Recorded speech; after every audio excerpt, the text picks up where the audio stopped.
小伙在家中打造一个隐藏密室，只为躲避侦探的抓捕。为了能够证明自己是新一代的建造大师，小伙决定向私人侦探发起挑战。如果侦探能在1个小时内寻找到自己，小伙将捐献5000美金。而侦探为了能成功抓捕到小伙，特意邀请他的好基友小胖当做顾问。小胖对此也是乐此不疲，于是便针对两人的习惯做出了针对性的作战计划。而这时狗蛋和黄毛先是扔掉了旧沙发，再拿出了房屋的建造图纸，好好的规划一番，最终决定用最古老的方式建造。另一边，小胖决定去商店购买侦探装备，他接连买了1台相机、1个军用手电筒以及1个能够观察到指纹的夜视镜。回去后，他便拿着这些装备进行测试，不愧是专业的侦探设备，指纹真的是非常清楚。此时的狗蛋和黄毛也确定好了密室位置，很快便砸开个洞出来，足足有2.5米高的深度。他们搬来1个滑梯放了进去，随后两人来到大型商场，决定重新购买1个沙发。面对如此多的沙发，狗蛋决定挨个测量一下尺寸，最终他们选定了1个红色沙发，便搬回了家。没想到狗蛋的反侦查意识也非常到位，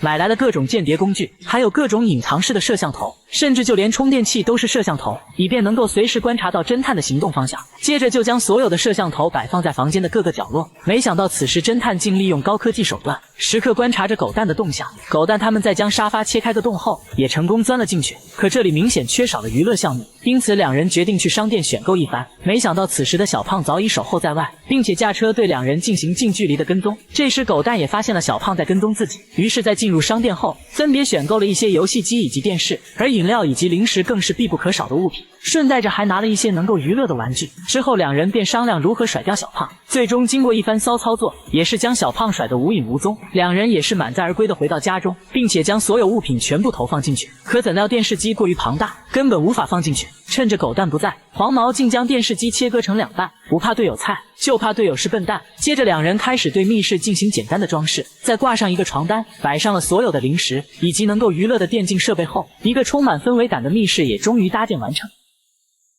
可没想到黄毛很快就从窗户看到有人前来，于是慌忙的躲藏进去，却没想到沙发店并没有摆放规整，他们也是暗中观察外面的情况。然而进来的竟是狗蛋的女友，在给女友发了条信息后，便等待着他寻找自己。正好两人也能测试一番密室的隐秘性，女友不停地翻找着每一个能够躲藏的地方，可都没有任何发现。随后便来到楼上，他一眼就注意到了沙发的异常，掀开后他也发现了这个隐藏入口。这时黄毛才意识到了问题，于是便在坐垫下安装了1层挡板固定在下面。与此同时，小胖也和侦探共同制定着搜捕计划，接着便驱车赶往狗蛋家中。他们的出现也引起黄毛的注意，快速躲藏进了密室里。很快侦探就进入到房间，幸好狗蛋在屋内的各个角落都安装好了隐藏摄像头，时刻监视着侦探的动向。两人进入房间后，翻找着每一个可能的藏身处，却丝毫没有注意到这些摄像头的存在。可两人在翻箱倒柜寻找了半天，都一无所获，甚至还移开了沙发，这也令狗蛋慌乱不已。要是在楼上也这么做，那可就惨了。他们也是大肆破坏着家中的物品，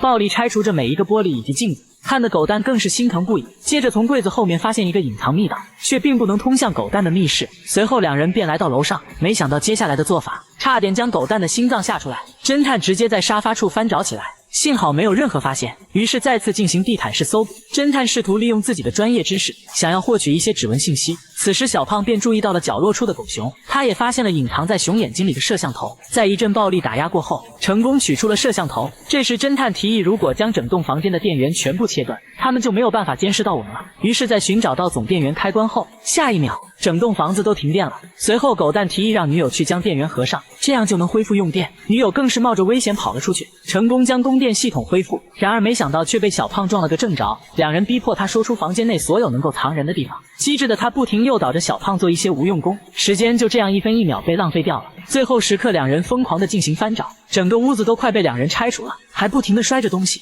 就在两人还一头雾水时，搜捕时间已经结束了。而此时的小胖却仍不相信自己的眼睛，一头雾水的他也跟着狗蛋女友来到楼上。恭喜狗蛋坚持到了最后，同时赢得了挑战。那么问题来了，如果是你，能躲藏到最后吗？